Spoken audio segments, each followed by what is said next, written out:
gyebaleko gyonna gye mutussaako engalo mikwano gyange yonna gye musinzira okubeera nga ate munnange mumpuliriza.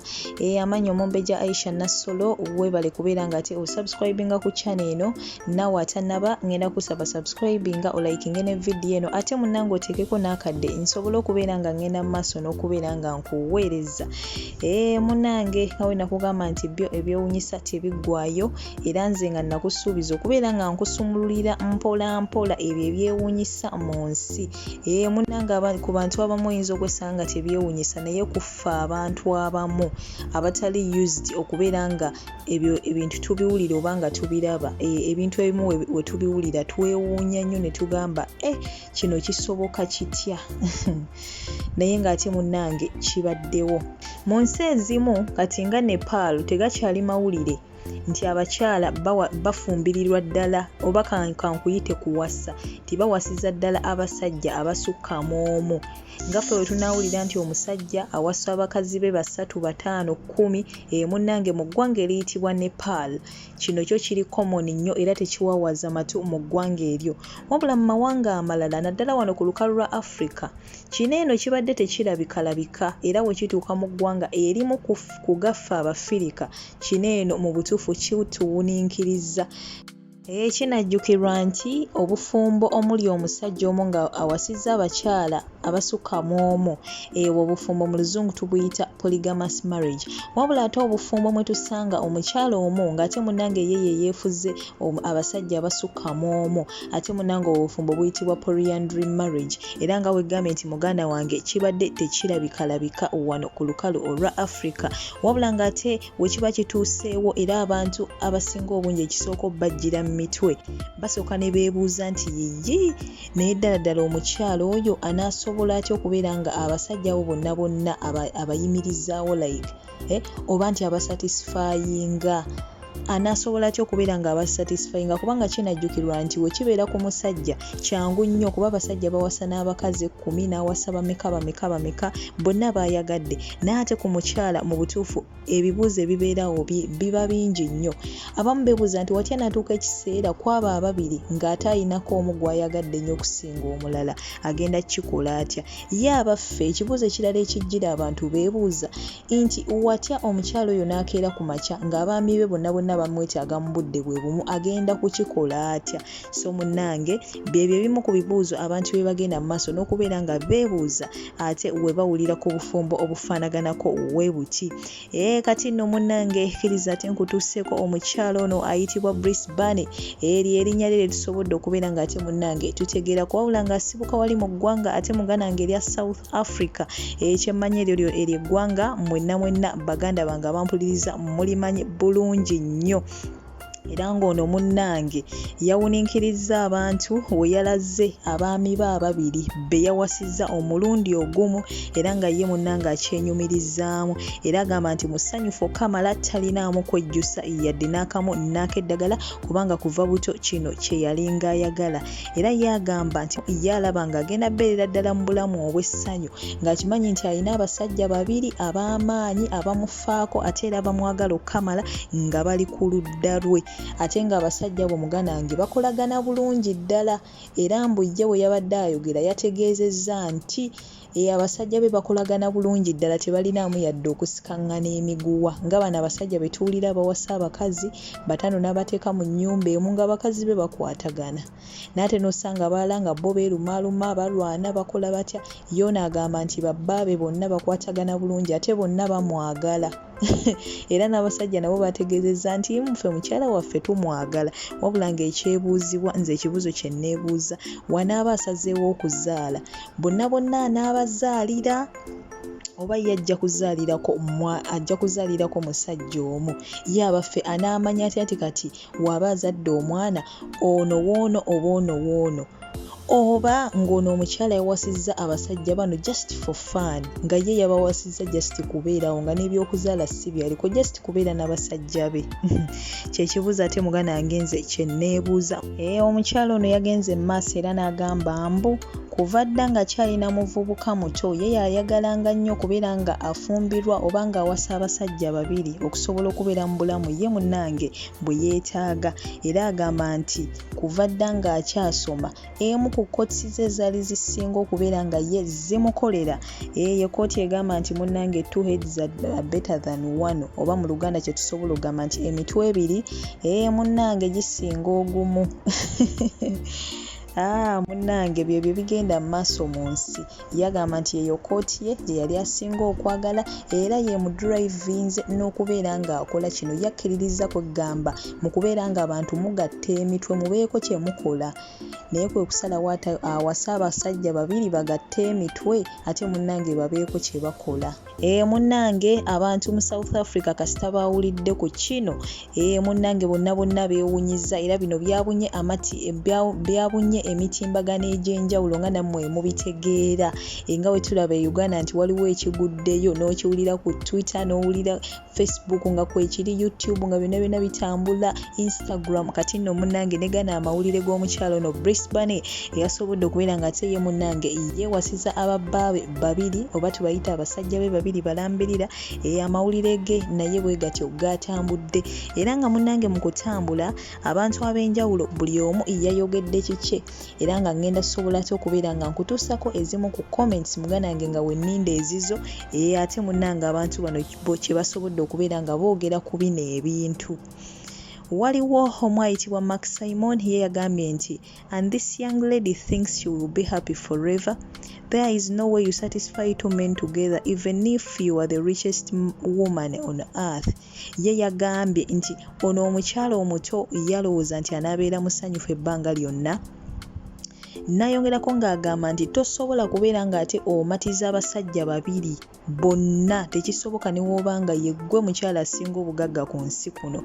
Ate omulala ayitibwa Precious Smith ye yagambye nti if it's what makes her happy then she should go for it and be careful because men these days are not reliable and trustworthy. Ye yagambye nti wekiba nga kyekimuleetera essanyu munnange ye yamuwadde amagezi nti akole ekyo, wabula yamugambye nti yeegendereze kubanga abasajja ennaku zino si beesigwa. Ye bw'ati we yasobodde okubeera ng'ate munnange agamba. Sono omulala ayitibwa Boraji ye yagambye nti where is the world heading to? We have heard of a man getting married to 2 or 3 women upwards because it is right in some religions, but this is another thing entirely. How will one woman want to take on 2 men? God help us. Ye yagambye nti bannange ensi eno ddala eragawo era nga nange kye neebuuza. Yagambye nti tuwulidde ku baami abawasa abakazi ababiri oba abasatu kubanga madiini agamu ekyo kikkirizibwa ate ng'era kituufu. Wabula n'agamba nti naye mu nsonga eno kino eno kyate kirala. Era ne yeebuuza nti omukyala omu asalawo atya okubeera ng'ate ye afumbirwa oba awasa abasajja babiri omulundi gumu. Era munnange n'asaba nti Katonda atutaase era nga nange bwentyo munnange wensaba. Ninga baganda bange gw'oteesa otya? Ddala omukyalo ono kye yakoze kitegeerekeka, bulamu bubwe tumuleke yeeyagale, tetulina kukyogerako, tulina kireka bulesi ne kigenda. Gwe mugana wange ampuliriza ensonga eno w'ogiwulidde tekuwuniikiriza? Does it sound normal on your side? Oba naawe mu butuufu kikuyisizza nga nze wekyampisizza? Kubanga wetudda ku butonde bw'omukyala ng'omukyala mu butuufu ekyokubeera nga afumbirwa oba awasa abasajja ababiri kyo nga kyo ndabira ddala nga kizibu ddala. Naye ate ku baami bano kisoboka. Y'ensonga lwaki ne madiini agamu kati ng'eddiini ey'abasiraamu yo yalagira nti omwami woba osobola okuwasa abakazi abasukka mu omu osobola okikola kasita oba ng'olina obusobozi ate nga bonna onaakola ki? Onaasobola okubayisa kyekimu. Eryo ebbeetu yaliwa abasajja wabula teyaliwa bakazi. Omukazi oteekeddwa kubeera mu bulamu bwonna musajja omu, toteekeddwa kubeera n'abasajja basukka mu omu oba munfuna baganda bange.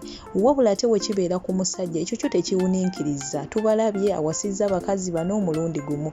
Ye abaffe kati n'ekibuuzo wekijjira wano ekirala.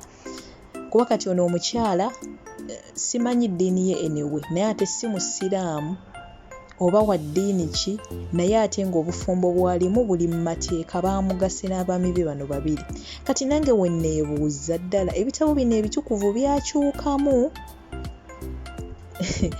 byakyukamu kubanga omukyalo ono baamugattidde ddala mu church. Kati nange wenneebuuliza ebitabo bino ebitukuvu byakyukamu kubanga nze mu ndaba eyange banaye kabe ng'oba mukatuliki oba muki oba mulokole oba any religion, teri religion ekkiriza mukyala kubeera nga abeera n'abasajja babiri. Eyo y'eddiini teriiyo. Abasajja abamu bakkirizibwa naye ate era ne mu ddiini ezimu kati nga zino ez'aba-Christians era abasajja bakkirizibwa kubeera na mukyala omu bw'ati. Naye ate kye neebuuza n'omukyala ate ye ebbeetu lyaliggyewo okubeera nga baamugase ne babbaabe bano babiri. Bapasita bano nabo balina engeri gye bakolamu ebintu byabwe etategeerekeka. Gwe nga pasita eyakeera ku makya n'okkiriza nti gwe osaavinga Katonda, okeera otya ku makya ate n'osalawo ogatte omuntu ono n'abasajja abasoba mu omu nga naawe okimanyi bulungi mu maaso ga Katonda ekyo tekikkirizibwa. Polyandrous marriage is not accepted in any religion. Polyandrous marriage nagambye muganda wange nti bwe bufumbo omuli omukyala nga ye ayina abasajja abasoba mu omu. Then polygamy omusajja nga ayina abakyala abasoba mu omu. Naye polyandrous marriage teri accepted in any religion. In any. N'abasiraamu abakkiriza omuntu okubeera n'abantu abasoba mu babiri eryo ebbeetu yaliwo abasajja bokka teyaliwo bakazi. So banaye baganda bange, naye ate nga wenzirako ebbali ate n'omukyala nyinza obutaddako nnyo like ne mukuritisayizinga nnyo nti yasooso kikola. Amazima gali nti abawala bangi bali eyo lwakuba nti tetubamanya bumanya oba abamu ne tubamanya. Naye nga buno obulamu bwe batambuliramu like honest lwakuba nti ono ye yakitongozza ensi yonna neemutegeera. Kiringa kubeera ng'okola obwenzi nga tebannakumanya. Kade wabaayo munno avaayo n'abutongozza nga badde ayina bayendako ebbali bonna najja n'abawasa n'abagatta wamu. Oyo tumulengera mangu just because tumutaddeko nnyo amaaso ate ye avuddeyo mu lujjudde ne bamulaba. Naye ate waliwo ababikolera eyo ebbali be tutategeera. Kati abawala b'ennaku zino abamu abeera n'abasajja nga baana basajja 5 basajja 10 honestly. Ekintu ekyo tekikkirizibwa mu ddiini yonna kabibe bya buwangwa. Tekikkirizibwa. Ne wetuba eddiini tugitadde ebbali nga tutunuulidde mu nneeyisa y'omuntu. Ekintu ekyo tekikkirizibwa. So bannaye simanyi mulembe gye gulaga, simanyi nsi gyeraga naye nga Katonda atutaase, Katonda atusaasire kuba ye ensi erabika eyonoonekedde ddala. Naye nga baganda bange gwe kikyolowooza ku kino mbadde nsaba onterekawo wansi mu comments. Wensi olowooza eragawa yabaffe kino omukyalo ono kye yakoze ddala bulamu bwe tumuleke n'abaana baffe tubawa advice bakole ekyo. Banange abaana baffe tukoze tutya okubeera nga tubakuuma okubeera nga tebeetaba mu bikolwa bifaanaganako nga bino kuba kati amazima gali nti internet bino ebintu nga bino ebiraga abantu nga bano be babeera ku internet abaana bino bye balaba be bano abantu be bayina nga ba role models baabwe. Agenda tunuulira omukazi amwegomba agambe bannayo n'omukyala alina kino na kino yakola bino na bino. Omwana wo naye akulenga akoppa ayagala kubanga oyo omukyala afaanaganako bw'atyo like honestly. So bannange yeyensi weetuuse yeyensi weeyimiridde munnange simanyi wa gyeraga naye nga Katonda atutaase. Kale munnaye nsaba onterekawo mu comments. Weebale nnyo kubeera ng'ate ompuliriza just know nti kyokola mu butuufu ky'amaanyi akonkuumire atakuumira mpeera. Bye bye.